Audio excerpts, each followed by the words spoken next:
Hola, buenas noches con todos. Agradecemos todas las personas que semana a semana se conectan a nuestra sintonía. Tu Salud en Casa en YouTube, en nuestro canal que gracias a Dios está creciendo y tenemos cada vez más seguidores. Hoy con un programa especial, por un día especial, ¿no? El 29 de septiembre se festeja el Día del Corazón, Rodrigo, Vero, y agradecerte primero, Vero Hidrobo es cardióloga con fellow en insuficiencia cardíaca y le hemos invitado, que ya Rodrigo conocido de la casa, nuestro cardiólogo hemodinamista, para hablar un poco sobre este órgano que, como yo muchas veces converso con mis pacientes, creo que los seres humanos tenemos tesoros y esos tesoros, más allá de la parte material, creo que son órganos que tenemos que aprender a cuidarlos, porque una vez que se golpean, se resienten y cuando se resienten, pueden afectar la calidad de vida. Y uno de ellos es el corazón. Pero como parte introductoria y nuevamente agradeciéndote al aceptar la invitación,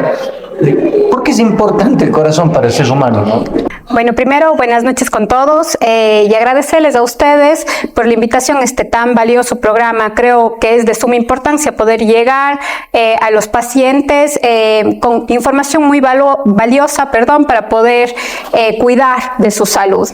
¿Por qué es importante el corazón? El corazón es uno de los órganos más importantes del cuerpo. Es un órgano que nos permite no solamente estar vivos, sino también nos permite tener una buena calidad de vida.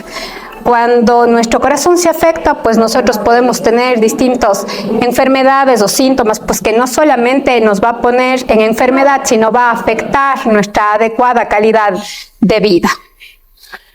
Rodrigo, y gracias, Vero.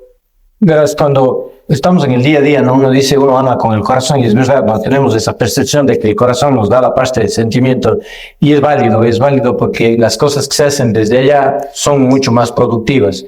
Pero ustedes que están en el día a día, igual que nosotros como medicina interna, ¿realmente el corazón se enferma? ¿Qué tan frecuente podemos ver que el corazón puede enfermarse? Bueno, primero que nada, buenas noches, gusto en saludarles a todos y que sigan en nuestro canal apoyándonos y creciendo de forma exponencial como van creciendo todos nuestros seguidores, todos los comentarios y todas aquellas solicitudes de temas. En este día hemos considerado hablar sobre el corazón porque el 29 de septiembre, domingo, se celebra el Día Mundial del Corazón en conmemoración a este órgano vital y que es tan frecuente precisamente sus enfermedades. Respondiendo un poco a esta pregunta, la realidad es que se quiso como tal establecer un día según las fundaciones y las sociedades de cardiología de las distintas partes del mundo para concientizar a la población de la prevención de enfermedades cardiovasculares, aquellas enfermedades que en la actualidad ocupan el primer lugar en mortalidad del mundo, así como del mundo, de Ecuador también.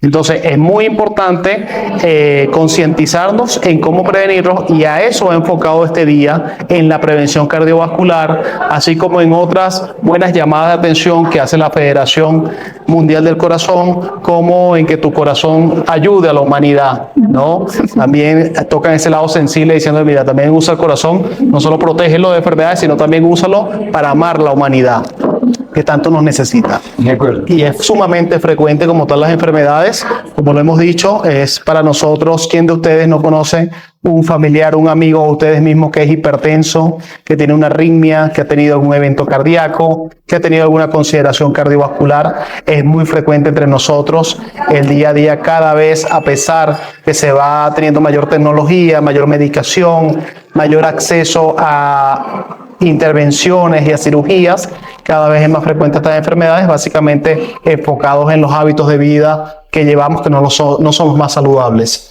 Que más adelante, Rodrigo, tocaremos un poquito ese tema. Y Vero, voy nuevamente contigo. Claro que cuando nosotros escuchamos proteges tu corazón, al 90% de las personas que nos están viendo y que nos siguen dirán, es el cardiólogo quien tiene que dedicarse a controlar eso. Sin embargo, es importante reconocer que de seguro faltan cardiólogos en el mundo para poder proteger tantos corazones que existen y de seguro existen enfermedades y estadios de esas enfermedades que netamente tienen que ser manejadas por cardiólogos. Pero antes de entrar en eso, Vero, a la gente que nos ve, nos siguen muchos médicos generales también, ¿cómo es el abordaje desde un médico general, un internista, un cardiólogo? Lo más sencillo de reconocer cuando te llega un paciente a la historia clínica, vos dices, bueno, ¿qué tengo que identificar para saber que ese corazón o está enfermo o potencialmente está enfermo, o qué hago para prevenir que se enferme? Bueno, es una excelente pregunta, ¿no? Porque es sumamente importante como paciente, primero que yo conozca cuáles son mis antecedentes personales, qué enfermedades tengo, qué pastillas tomo, que conozca los antecedentes de mi familia, mi papá, mi mamá, mis abuelos, mis tíos, mis primos. Todo esto nos va a brindar a los médicos información muy valiosa, importante para poder saber qué es lo que vamos a tener que buscar. Desde el punto de vista de los médicos generales, y de ahí pues creciendo en todas las diferentes ramas de la medicina, igual, buscar primerito con una historia clínica apropiada del paciente, con sus antecedentes, con sus signos, síntomas, con la toma correcta de sus signos vitales, donde que vamos a poder encontrar como hallazgo la hipertensión. Vamos a recordar que la hipertensión es una enfermedad asintomática que en la mayoría de los pacientes se descubre como un hallazgo. El paciente va al médico por una consulta al traumatólogo, por una gripe, por un dolor de estómago, y ahí el momento que se le toma la presión, pues se ve la presión elevada y se le pone al paciente ya en estudio para diagnóstico de la enfermedad, o por ahí en hacer un físico apropiado, se escucha, por ejemplo, un soplito en el corazón, algún ruido, algún problema o algún inconveniente, pues que luego obviamente el médico tendrá que apropiadamente enviar al paciente hacia el cardiólogo para sus estudios apropiados. Básicamente, dentro de los principales exámenes que hacemos, la valoración integral, un examen de sangre apropiado y un electrocardiograma, que son de nuestros exámenes básicos más importantes. Rodrigo, y para puntualizar un poco esta parte de lo que Vero nos dice, es lo que muchas veces nosotros como docentes estamos enseñando a nuestros estudiantes: no, hablen con el paciente, escuchen al paciente, valoren al paciente, porque no necesariamente un paciente tendría que venirse cansando para justamente llegar a ese punto. Y si podemos, uno, puntualizar cuáles son esos síntomas que los familiares deberían reconocer para decir, oiga, creo que ya está empezando a golpearse el corazón. Y dos, ¿cuál es el papel de este papelito electrocardiograma en esto? Que es algo tan rápido, tan barato, que te puede dar información importante. Sí, mira, antes de responderte esto, quisiera hacerte un comentario que es muy interesante cuando conversaste hablando con Vero y le preguntabas, mira, esto es exclusivo, las enfermedades cardiológicas son exclusivas del cardiólogo. Y la realidad es que en los últimos escritos que tiene el doctor Valentín Fuster, un cardiólogo muy seguido por nosotros, muy reconocido en el mundo, ¿no? Trabaja como tal en Nueva York, y la realidad es que sus últimos escritos dicen que para el 2030 no existirán los suficientes cardiólogos y tendremos que formar en la especialidad, así no sean como cardiólogos, más a nuestros estudiantes, a médicos internistas, a médicos generales, a médicos familiares, para que se introduzcan más en la cardiología. ¿Ok? Hace ese llamado porque en el mundo se está proliferando tanto la enfermedad cardiovascular que va a pasar esto. Entonces, interesantísimo. Y adicionalmente, es importante la pregunta porque nosotros podemos, si diagnosticamos cualquier enfermedad cardiovascular a tiempo, el pronóstico sin duda alguna va a ser mejor que un diagnóstico tardío.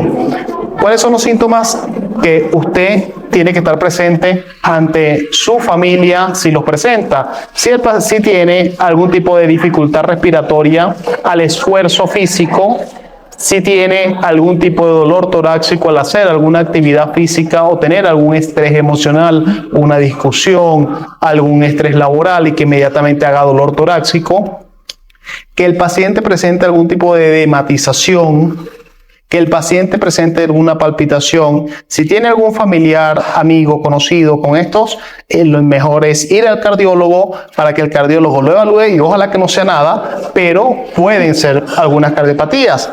Ejemplo, sí, edematización con la hinchazón de piernas. Hoy tuvimos como tal una paciente de 57 años de edad, la cual hoy la tuve en la consulta y la diagnostiqué. Viene por dificultad respiratoria, ya venía cansándose obviamente hace años. pero le asumía como pretexto el sobrepeso, ¿no? Que también da dificultad respiratoria. Pero bueno, la paciente llegó y brevemente lo cuento y tiene una comunicación interauricular que es una cardiopatía congénita. Malformación de nacimiento. Una malformación de nacimiento, la cual si se hubiese diagnosticado a tiempo, se hubiese corregido sin mayores problemas, porque en la actualidad lo corregimos a través de procedimientos mínimamente invasivos, cateterismos, y el paciente el otro día está de alta médica y curado. Esta paciente ya tiene una enfermedad avanzada que vamos a estudiar a precisión, pero que tiene alta probabilidad de ya no poder ser reparada. Entonces, miren a lo que podemos llegar si le hubiésemos prestado atención a un síntoma como es la dificultad respiratoria al esfuerzo físico. Entonces, es muy significativo todos estos síntomas que hemos mencionado y sin duda alguna el electrocardiograma, como bien decía la doctora Vero, es uno de nuestros pilares entre los estudios paraclínicos. Ya no lo consideramos un estudio muy profundo, para nosotros un estudio básico, realmente que debería estar en todas las casas de salud de cualquier nivel, porque nos ayuda a precisar muchas alteraciones en que pueden encontrarse en un paciente y hacer un diagnóstico bastante certero. Es un estudio de fácil realización, es un estudio reproducible, lo podemos hacer muchas veces, indoloro, económico. Realmente como tal es una herramienta fundamental que en poco tiempo nos da mucha información. Interesantísimo, Rodrigo. Y por solamente hacer una pequeña síntesis de lo que hemos venido discutiendo hasta ahora, el corazón tiene que ser protegido desde toda perspectiva. Y les invito a que vean todos los videos que todo el tiempo estamos hablando de obesidad, estamos viendo del tema del colesterol, cómo hacer ejercicio, cómo alimentarse bien. ¿Y por qué? Porque finalmente lo que uno debe buscar es evitar el daño del órgano, y lo hacemos o lo logramos cambiando nuestros hábitos y logrando de que no exista hipertensión, de que no exista diabetes, que el colesterol esté normal, que mi peso esté normal y un sinnúmero de enfermedades que hemos discutido. Sin embargo, existen estas enfermedades, como Vero decía, son asesinos silenciosos, son reales. Y si yo ya la tengo, no solo basta con tomar la pastillita de la presión, la pastillita de la diabetes, sino tengo que controlar estas enfermedades. Pero a veces no sabemos llegar a nuestros pacientes, no nos hacemos entender. A veces pacientes también son un poco difíciles, que no logran captar el mensaje que el médico quiere llegar. Y aparece una de las cosas que muchas veces se ve en la consulta, que Rodrigo nos comentaba. Dice: oiga, doctor, me dijeron que estoy hinchado el corazón, ¿no? Esta famosa insuficiencia cardíaca. Y más o menos, Vero, tú que manejas esta parte, ¿qué puedo hacer si yo ya sé que en mi familia hay, y no lo tomen a mal, utilizo el término que los pacientes nos dicen, tengo hinchado el corazón, para evitar que esto empeore? Y esto puede afectar la calidad de vida del paciente. Bueno, primero, ¿qué es la insuficiencia cardíaca? No es más que cuando el corazón ha perdido su capacidad funcional, es decir, su capacidad y su fuerza de contracción, que es consecuencia de enfermedades previas que ha tenido el paciente, o que en la actualidad se descubre todo el tiempo. En los últimos estudios se está demostrando que cuando el paciente tiene muchos riesgos, como obesidad, como bien lo has mencionado, como problemas de triglicéridos altos, problemas como hipertensión, diabetes, puede desarrollar insuficiencia cardíaca, que es, como en términos que Paulo menciona, el corazón hinchado. Primero, creo que es importante que cuando yo voy al médico y el médico me dice que tengo el corazón hinchado, es prioritario y es de suma importancia acudir a un cardiólogo. ¿Por qué? Porque eso tiene que demostrarse. El electrocardiograma es un examen básico que nos sugiere muchísimas cosas, tanto como la radiografía de tórax, pero es algo que debe confirmarse a través de un estudio específico, que es un ecocardiograma, en el que nos permite valorar, ver y definir exactamente la presencia o no de esta enfermedad. ¿Cómo podemos prevenir o cómo es el tratamiento de la insuficiencia cardíaca? Primero, el tratamiento médico siempre instaurado por el especialista a cargo, ¿no? Pero más allá de eso, medidas en el paciente, como por ejemplo, cuidados en la alimentación, disminución en el consumo de sal, disminución en la cantidad de toma de líquidos, ¿no? Disminución también en el consumo de azúcar, aumentar la cantidad de proteína que consume el paciente, la actividad física, que son estos que nosotros les conocemos conocemos siempre como las modificaciones en el estilo de vida, en cómo vive el paciente, cómo vive en su entorno, que eso le permite tener una vida, una buena calidad de vida. Ahora, si la enfermedad como tal afecta la capacidad funcional o la vida del paciente al 100%, es una enfermedad que en su evolución, dentro de sus síntomas más importantes, va a estar esta hinchazón de piernas, que luego ya no va a ser solo de piernas, sino va a subir a la barriguita, a los pulmones, y más allá de eso, la sensación de falta de aire, de fatiga, de cansancio extremo, que obviamente va a impedir que el paciente pueda realizar sus actividades cotidianas, trabajar, cuidar de su familia y estar normalmente en casa, ¿no? Muy interesante. Mira, Rodrigo, nos llega una pregunta en este momento. Hay un paciente, me dice que su papá tiene 60 años, diagnosticado de hipertensión, de diabetes, obesidad, y pues que le han comentado que está con este problema del corazón algo hinchado, pero que uno de los médicos que atiende a este paciente le recomienda hacer un cateterismo cardíaco porque reconoce algunas cosas en el eco. Bueno, no nos dan mayor información, pero de por sí el cateterismo tiene algún papel en el caso de esta insuficiencia cardíaca. ¿Qué podrías decirlo tú? Sí, bueno, siempre como se comentaba muy bien por la doctora Verónica, cada vez que un paciente se sospecha de una insuficiencia cardíaca, la evaluación cardiovascular tiene que ser minuciosa. Nosotros tenemos herramientas como determinar cuál es la causa de esa insuficiencia cardíaca, qué llevó a ese corazón a ese estado que está, por qué está fallando. La realidad es que en la actualidad cada vez son más avanzados los estudios de imagen y tecnológico que tenemos a nuestra capacidad. Una vez que se ha demostrado como tal que el paciente está en insuficiencia cardíaca, hay una etiología que es muy frecuente, que es la etiología isquémica, dentro de las causas principales que hay. Y la etiología isquémica, la realidad es que un paciente que tenga insuficiencia cardíaca significativa, que se demuestre y se sospeche de cardiopatía isquémica, se le puede sugerir un cateterismo cardíaco, que es un estudio en el cual podemos identificar o observar las arterias coronarias desde una punción y un procedimiento mínimamente invasivo a través de las arterias, y realmente tener un diagnóstico 100% certero de cuál es la condición y si las arterias fueron las causantes de esta falla en el órgano del paciente. Sin embargo, siempre hay que estudiar múltiples causas que pueden conllevar a esto. Siempre hay pacientes que a mí me llaman y me dicen: doctor, necesito un cateterismo más o menos con estas circunstancias. Mi papá le dijeron que tenía el corazón hinchado, que tenía afectación cardíaca, y le dijeron que necesitaba un cateterismo a través de un electro, que le hicieron alguna imagen radiológica o tomográfica. Inmediatamente le digo: venga a la consulta, vamos a hacer una nueva evaluación integral para determinar si realmente lo necesita. Muy interesante. Vamos viendo que para abordarle al corazón tenemos la historia clínica, tenemos el electrocardiograma, pero hay estudios un poco más avanzados como un eco del corazón.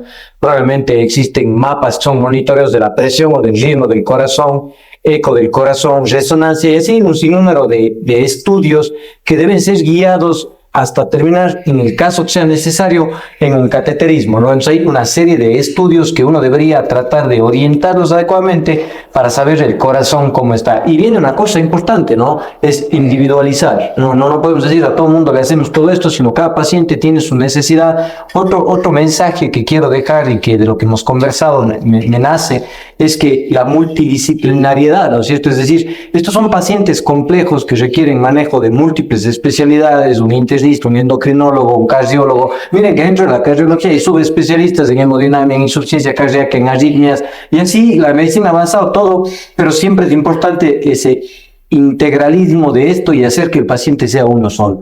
Y Vero, hay otra pregunta que me resulta muy interesante.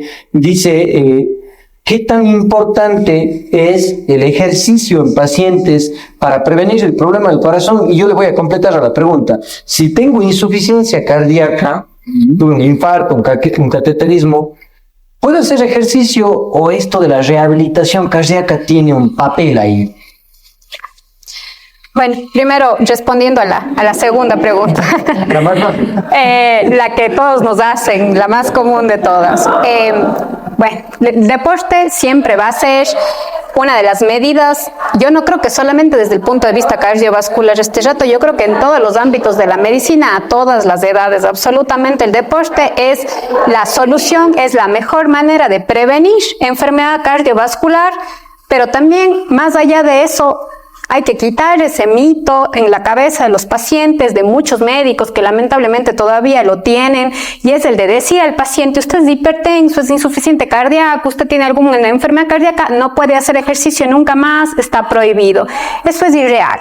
En realidad, muchísimas de las enfermedades que nosotros tratamos, una parte muy importante de su tratamiento es la actividad física. Y yendo más allá de eso, en el insuficiente cardíaco, en aquel paciente que además ha sido sometido a un cateterismo o alguna otra cirugía, como un recambio valvular, por ejemplo, la rehabilitación cardíaca es primordial. A vista personal, tengo un familiar que acaba de ser sometido a una intervención por el doctor Rodrigo, se realizó un cateterismo con una enfermedad isquémica importante. En realidad, él se sometió a rehabilitación cardíaca con resultados sumamente importantes. Realmente he podido ver, no solamente con mis pacientes, sino también ya desde el punto de vista personal, familiar, una recuperación del paciente, no solamente igual a su estado previo al procedimiento, sino yo considero inclusive que mejor, con una mejor funcionabilidad, Su calidad de vida. una mejor calidad de vida, el paciente se siente más vivo, más reactivo, más funcional, que yo creo que es sumamente importante. Entonces, sin duda alguna, la rehabilitación cardíaca debería realizarse y practicarse en todo aquel paciente que ha sido sometido a algún procedimiento y aquellos que lo necesitan, no solamente aquellos que han sido sometidos a Claro, es importantísimo lo que dice la doctora. En la actualidad, las últimas guías de insuficiencia cardíaca lo mencionan dentro de los medicamentos que tenemos maravillosos, que cada era salen mejores. Pilares. Y vamos, esos famosos pilares, tenemos pilares que son fundamentales para cualquier paciente de insuficiencia cardíaca. Entre esos colocan ahora la rehabilitación cardíaca. Entonces ya no lo colocan como para solamente un paciente sometido a algún tipo de procedimiento, sino que aquel paciente que tenga una insuficiencia cardíaca por hipertensión arterial Tiene que ser. es un paciente que se va a beneficiar de una rehabilitación cardíaca en cuanto a calidad de vida y en cuanto a pronóstico de vida también. Mira, y que justo con la pregunta nos nace otra pregunta que nos llega, y para las personas que nos hacen las preguntas les agradecemos, ¿no? ¿Qué es rehabilitación cardíaca? Me dicen, o sea, doctor, me voy a un gimnasio y digo, ayúdeme a rehabilitarme, me voy a un centro de fisiatría para rehabilitar, o ¿cómo sería este proceso de rehabilitación cardíaca?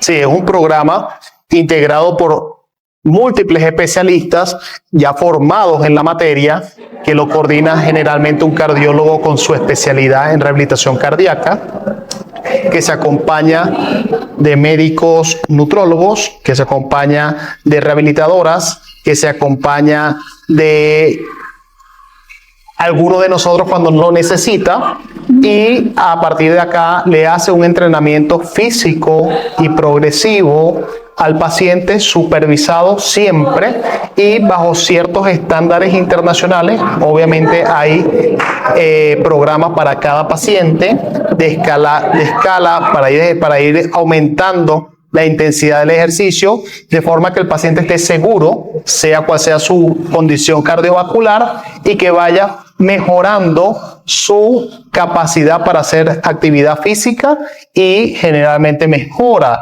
todos los síntomas cardiovasculares también. Entonces, eso es un programa el cual tiene una duración importante, donde el paciente va incorporándose a actividades físicas graduales, programadas y supervisadas, hasta que se le da de alta ya con unas sugerencias de continuidad en su domicilio.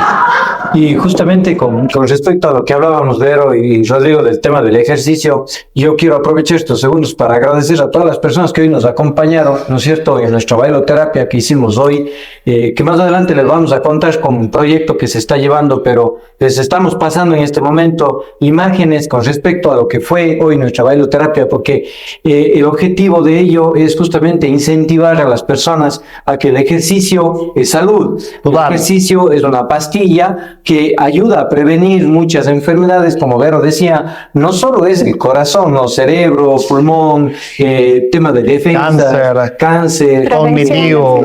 O sea, realmente es una cantidad de beneficios que la alimentación y que el ejercicio nos da, que no nos vamos a cansar de repetir. Vean los links que les estamos dejando para que sigan nuestros programas. Y con esto, Vero, para ir ya cerrando un poco, la alimentación, ¿qué cosas podríamos hablar con respecto a la alimentación y el corazón?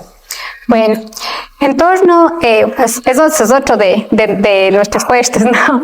Yo siempre digo, llegan los pacientes a nuestra consulta y cuando comenzamos a hablar del tema de la alimentación, siempre dar la pastillita es lo más fácil, ¿no? El paciente se toma su pastillita todos los días y pasó. Pero ellos piensan que cuando nosotros comenzamos a hablar de estas modificaciones en el estilo de vida, de la alimentación, es como el infierno, porque es como prohibir absolutamente todo y que van a cambiar su vida completamente para siempre. Y creo que la cosa es diferente, ¿no? Primero, creo que no solamente es la alimentación que debería llevar el paciente cardiópata, sino más allá de eso, la alimentación que deberíamos llevar todos como prevención. Se ha demostrado de muchísimas maneras que alimentos como la sal y el azúcar son proinflamatorios que ocasionan muchas condiciones dentro de nuestro sistema, por lo que deberíamos de evitar y disminuir la cantidad de sal que consumimos, insisto, no solamente como pacientes, sino también como prevención. Una dieta hiperproteica en aquellos en los que es posible, ¿no? Llevar una alimentación rica en proteína, con abundante fruta y verdura, ¿no? Y también apegarnos muchísimo, porque nuestros pacientes tienen múltiples enfermedades, como son la diabetes, el hipotiroidismo, entonces también tenemos que apegarnos a aquellas indicaciones que nos da el otro especialista, sea el médico internista, sea el endocrinólogo, la restricción de azúcar, la restricción de carbohidratos, que sería de lo más importante, ¿no? Muy claro, Vero. Y mira, Rodrigo, lo que la Vero nos decía, ¿no? Ese paciente, lamentablemente, muchas veces tiene ya una serie de fármacos, que tú hablabas de los pilares, y uno a veces en la consulta dice, ahora, ¿cuál le quito si no tolera, no? O sea, ¿cuál de estos pilares le quito? Porque siento que la casa se me va abajo, ¿no? ¿Cuál es la estrategia que utilizas tú? Porque nosotros en la parte de consulta vemos esta famosa polifarmacia, ¿no? Es decir, que el paciente se equivoca, utiliza mal la dosis, pese a que uno escribe, les trata de explicar. ¿Cuáles serían esas sugerencias para las personas que nos ven, de tratar de organizarse para poder cumplir con el tratamiento, evitar duplicar dosis de medicamentos? ¿Cómo podríamos ayudarles con eso? Sí, el paciente con insuficiencia cardíaca siempre es un paciente polimedicado generalmente, y esto se debe a que la cardiología es una de las ramas que más avanza anualmente en investigación, y cada vez tenemos nuevos medicamentos que dan beneficio en estudios en múltiples pacientes, y entonces lo tenemos que instaurar porque ya es una evidencia totalmente irrefutable. Entonces, a partir de acá es algo muy importante esto que mencionas, Paul, porque tú sabes que en general en Latinoamérica las consultas tienden a ser, sobre todo en nuestros hospitales, por el volumen de pacientes que hay, por normativas o X situaciones, una consulta que no tiene tanto espacio, ¿no? Y la consulta cardiológica es una consulta que realmente, para integrar todas las recomendaciones que hay que hacer, que se las podemos ahorita numerar muchas, es una consulta extensa y son pacientes complejos. Imagínate explicarle a un paciente que tiene una cardiopatía, que tiene una enfermedad valvular, que esa enfermedad valvular tiene que recibir tratamiento, y que el tratamiento no solamente los medicamentos, sino que tienes que modificar su estilo de vida, y que además tienes que hacerle una sustitución de la válvula a través de una cirugía. Entonces, imagínate condensar esa información en 10 minutos, eso es imposible. Es un impacto para el paciente que tenemos que ir como tal aclarando por qué pasó la enfermedad, cuál es el pronóstico, a qué va a llegar el paciente y cómo se puede solventar. Entonces, la realidad es que nosotros lo mejor para esto siempre son las unidades de insuficiencia cardíaca. Las unidades de insuficiencia cardíaca son maravillosas. Yo tuve la oportunidad de participar muy activamente en una donde tuvimos una experiencia maravillosa, hicimos un estudio de esto, enrolamos 120 pacientes aproximadamente, eran 118, a un brazo se le dio una consulta estándar, se atendía, se le daban los medicamentos, una que otra recomendación y chao. Y a otro paciente se le hacía como tal sesiones familiares donde se le explicaban toda la condición de la enfermedad del paciente, el pronóstico del paciente, cuáles eran las consideraciones que tenían que hacer, cuáles eran los signos de alarma, cómo iba a ser la alimentación, entender que el grupo familiar, que es importante, entienda la enfermedad y sepa de que cuando vamos caminando, si el paciente se queda porque está fatigado, no hay que, no, sigue, sí puede, porque realmente ese paciente lo más probable es que se pueda descompensar. Entonces, los signos de alarma son importantísimos para no llegar a una hospitalización, ¿no? Entonces, ese tipo de herramientas la hicimos y el resultado es que la disminución de las tasas de ingresos hospitalarios se bordean el 45% de disminución. Cuando alguien entiende la enfermedad, sabe cómo puede evitarla. Entonces, la recomendación siempre es tomarnos un tiempo y aclarar todos los aspectos de la vida, que lleva mucho tiempo, pero que podemos hacerlo si tenemos una sesión grupal con la familia, que siempre yo introduzco la familia, porque a mí a veces en mi consultorio, y mis pacientes sabrán lo que me están viendo, yo los dejo pasar a todos, y a veces me dicen, doctor, pero somos 4, no pasen, tenemos un espacio para eso, porque me gusta que el familiar entienda lo que le estoy explicando y lo que el paciente no pudo captar o le quedó confuso con la explicación, el familiar lo tiene más claro. Es una red de apoyo, ¿no? Una red de apoyo, así es. Sí, y Rodrigo, con eso quiero acotar algo a lo importante que tú has dicho. Más allá, además de la familia como apoyo a la red, hay que tomar en cuenta que la familia tiene que ser partícipe activo en el cambio de hábitos, ¿no? Se ve mucho en la consulta, ¿no? Dice, mi papá es diabético, entonces acá está el agua y aquí está el alimento para diabético y nosotros acá comenzamos con el postre. Entonces, no es así, porque esto es una enfermedad crónica que no tiene cura y no solo porque yo estoy haciendo un hecho de apoyo a mi papá, no, yo tengo los genes de él y si yo me alimento mal y si yo no hago ejercicio, claro, a mis 25 años probablemente yo no siento esto, pero cuando yo tenga 50 voy a ser partícipe de lo que hoy mi papá a los 50 está viviendo. Entonces tengo que cambiar mis hábitos desde hoy y ese es el mensaje que yo a veces les dejo a la consulta a mis pacientes. La mejor herencia que les podemos dejar a nuestros seres queridos son los hábitos. Comer bien, hacer ejercicio es el mejor regalo. Posterior lo que venga material de seguro que va a ser útil. Y Vero, me meto en otra pregunta que nos están haciendo ahora en vivo. Dice, ¿cuáles son los factores de riesgo para que existan problemas en el corazón? Solo definiendo, permíteme esto de acá, un factor de riesgo para las personas que nos ven es una condición que yo reconozco en una persona y que aumenta la probabilidad de que esa persona sufra un efecto, cualquiera que eso sea, ¿no es cierto? Entonces puedo tener el hecho de comer mucho, la probabilidad me da que me dé una gastroenteritis, ¿no? Entonces, acá, ¿cuáles son estos factores de riesgo cardiovasculares? Bueno, aprovechando con el comentario que tú acabas de hacer ahora recién, el hecho de los antecedentes, es decir, si yo tengo una carga genética importante, es decir, si mi papá, mi abuelo, mi tío fueron hipertensos, pues yo tengo una alta probabilidad de ser hipertenso, y eso no solamente es en el tema de la presión, tenemos mucho en consulta sus pacientes que llegan con papá, tío, abuelo, tía, que han fallecido o han tenido algún evento, es decir, algún infarto. Tenemos de esos pacientes que llegan a la consulta con unas hipertrigliceridemias familiares muy importantes, que asimismo la mayor cantidad de la familia tienen el antecedente. De eso es importantísimo. De ahí el recalcar siempre en la historia clínica, el preguntar, conocer mis antecedentes familiares. Otro factor de riesgo sumamente importante que también lo acabas de mencionar, la alimentación. Si yo tengo una dieta hipercalórica, es decir, con abundantes carbohidratos, con exceso de azúcar, con exceso de sal, obviamente con exceso de grasa, me voy a poner en riesgo de tener enfermedades cardiovasculares. El tema del sedentarismo. Ese es otro tema que peleamos mucho en la consulta, todos los médicos con los pacientes, tratando obviamente de lograr dejar esto a un lado, ¿no? Es sumamente importante la actividad física. la mayoría de nuestros pacientes nos dicen, bueno, yo me tengo que trabajar, tengo mis hijos, tengo que estudiar, tengo mis múltiples actividades y se me es imposible realizar actividad física.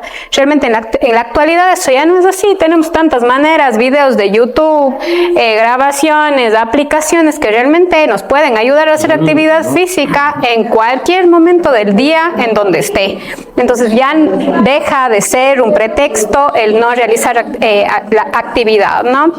Otros factores de riesgo ya sumamente importantes que nos ponen en riesgo son aquellos pacientes que ya tienen otras enfermedades, como por ejemplo la diabetes, como por ejemplo el hipotiroidismo. Hay pacientes que tienen, por ejemplo, desde mujeres jóvenes que tienen las conocidas varices que van haciéndose peores y peores, que incrementan con el sobrepeso, con la obesidad.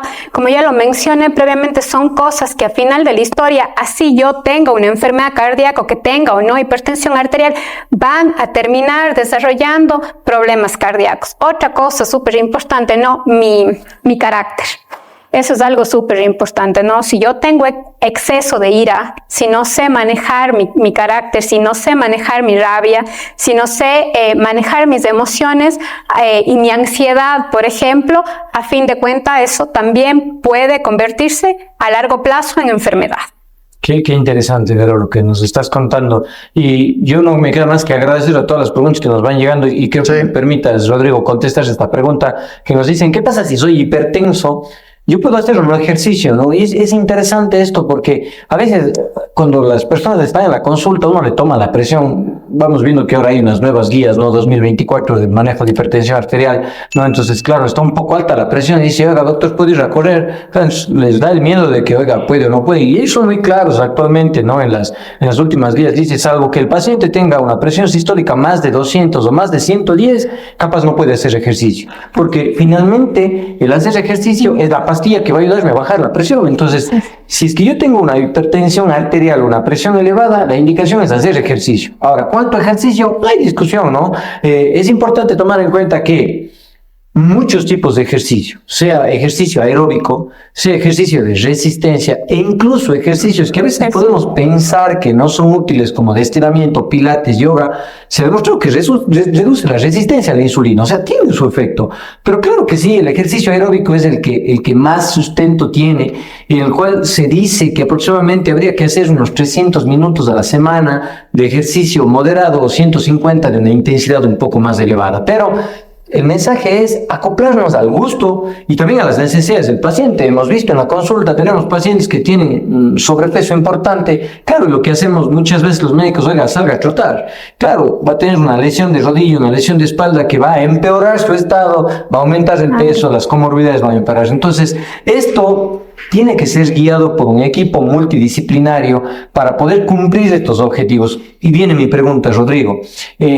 Si bien es cierto, creo que tanto cardiólogos, internistas, geriatras, emergenciólogos, médicos generales, sin duda alguna tenemos una capacidad para enfrentarnos a este tipo de pacientes. Pero, ¿qué opinas vos de estos centros especializados en donde potencialmente hoy nuestro invitado es corazón? ¿Qué opinas de que exista un centro orientado a buscar estos problemas del corazón? ¿Cuál sería esa ventaja? Mira, es como tal algo impresionante lo que estos centros pueden hacer por el paciente. Empezando desde la comodidad, ¿no? Empezando de la comodidad que el paciente tenga integrado todos los especialistas que necesiten un mismo sitio.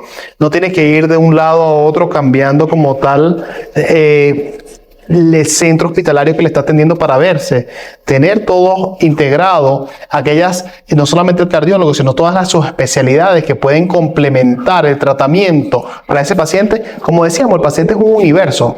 Recordemos que aquel paciente obeso va a terminar probablemente siendo hipertenso, aquel paciente con diabetes probablemente termine una enfermedad arterial coronaria. Entonces, el paciente realmente tiene que recibir un tratamiento integral. Y estos centros hospitalarios cardiovasculares tienen la posibilidad de brindarle al paciente una atención multidisciplinaria y adicionalmente algo muy interesante que ocurre, que es la evaluación y la toma de decisiones en conjunto.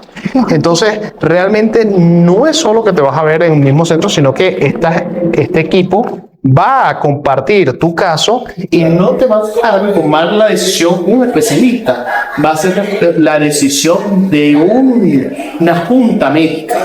Entonces, nosotros tenemos la experiencia, la doctora, todos somos pertenecientes al cardiológico del Austro, en el cual hemos tratado de integrar estas especialidades para darle al paciente la mejor resolución a los distintos patologías cardiovasculares y afines que puedan presentarse. Y realmente, como tal, como lo decía, imagínate si la cardiología ya va en sus especialidades. Asimismo, necesitamos muchas veces de apoyo de un buen médico internista, como el doctor Paul, un buen neumólogo, un buen endocrinólogo, un buen nutrólogo. Entonces, realmente es muy complejo para el paciente ir a buscar cada uno de estos especialistas fuera, y se le facilitan las cosas y sobre todo cumplen las cosas. O sea, hay apego como tal a las consultas y apego al tratamiento cuando está unificado en un centro. Más aún si ese centro tiene docencia, tiene academia, son centros que realmente van a lograr en conjunto. Hay casos que no son fáciles, hay casos que nos enfrentamos, que muchos tenemos que tomar decisiones realmente por experiencia, más allá que lo que nos dicen cada una de las directrices de las guías cardiovasculares. Y es aquí donde estos centros cardiovasculares toman un valor absoluto, un valor muy fuerte en el tratamiento y la resolución de enfermedades cardiovasculares. Rodrigo, y quiero recalcar algo que tú decías. La medicina va para la subespecialidad, va para la hiperespecialidad. Cada vez más médicos se especializan en una parte puntual del organismo, pero todos regresamos a nuestro alma mater. Hagamos todo por el paciente, o sea, nos terminamos reuniendo todo y decir, yo soy el subespecialista en esto, pero necesito la opinión del otro y del otro. O sea, siempre el ser humano pasa a ser integral y eso es importante. Ibero, cuéntanos un poco lo del cardiológico del Austro. ¿Tienen ustedes todos los servicios de los que conversábamos, la disponibilidad? ¿Qué es lo que cuentan ustedes ahí? Bueno, somos varios cardiólogos con distintas subespecialidades. En realidad abarcamos todas las subespecialidades dentro de la cardiología. Tenemos el hemodinamia o el intervencionismo, tenemos un experto en imagen cardíaca, resonancia, tomografía, el experto en arritmias o en las bradiarritmias, aquellas taquicardias o aquellas enfermedades que terminan en el requerimiento de procedimientos, mi persona, el experto en insuficiencia cardíaca. El centro también cuenta con rehabilitación cardíaca. Tenemos cardiología pediátrica, que también es un tema súper importante, ¿no? Como se mencionó previamente, aquellos niños que nacen con enfermedades congénitas, con defectos, que requiere recibir tratamiento. Tenemos también la realización de estudios como son el ecocardiograma de estrés, el monitoreo de la presión arterial de 24 horas, que cabe el momento para hacer énfasis en la importancia del estudio, ¿no? Para diagnóstico de hipertensión arterial, el holter de ritmo de 24 horas, electrocardiograma también. Cirujanos también, ¿no? También tenemos un cirujano cardiovascular, tenemos también pues un laboratorio cardiovascular y una farmacia también de origen cardiovascular o que esté especializada a nivel cardiovascular. Para, obviamente, como lo mencionó el doctor Rodrigo, brindarle al paciente toda esa atención que recibe. Tenemos la colaboración de medicina interna, de neumología, de nutrición, que es otra parte también sumamente importante, que no se mencionó previamente. Pues es importantísimo que el paciente también acceda a esta consulta de nutrición por una mejor guía en este sentido. Ya en el mismo centro hemos logrado reunir todo esto para hacer esa atención cardiovascular, pero creo que es importante lo que tú dices, que es un centro que, si bien es cierto, está especializado a eso, pero también está sensibilizado, ¿no? Le conoce al paciente. Lo que tú decías, si hay un paciente que viene con falta de aire, no le estamos corriendo, ¿no? Le damos una silla de ruedas y se ayuda a que el proceso siga. ¿Dónde están ubicados, Vero? En la avenida Pasada Los Cañaris y Cacique Duma. Perfecto, es cardiológico del Austro y tiene redes sociales de seguimiento también para cardiológicos del Austro, ¿no? ¿Algo más, Rodrigo, que tengamos que aportar con respecto a él? No, mira, creo que realmente decirle a nuestros seguidores que nos sigan haciendo los comentarios, todos los revisamos con detenimiento, tratamos de responderlos, que nos sigan escribiendo aquellos temas que quieren que toquemos, que eso nos fortalece y nos hace brindarles nuestra mejor ayuda. Este programa realmente nació con la finalidad de llevar ayuda de una forma sencilla, con un lenguaje coherente y que comprensible para aquel paciente, aquellas familias que nos ven domingo a domingo. Muchísimas gracias. No se olviden, como Rodrigo nos dice, en nuestras redes sociales estamos como Tu Salud en Casa Ecuador. Sus preguntas siempre estamos intentando responderlas. Les agradecemos a todos los que nos dan like, síganos en las redes. Y queremos agradecer también al Hotel Zahir, que regularmente nos está colaborando con las grabaciones. Pasamos siempre un buen momento, sí, buena comida, buena bebida. Así que síganos en nuestras redes y muchas gracias. Buenas noches.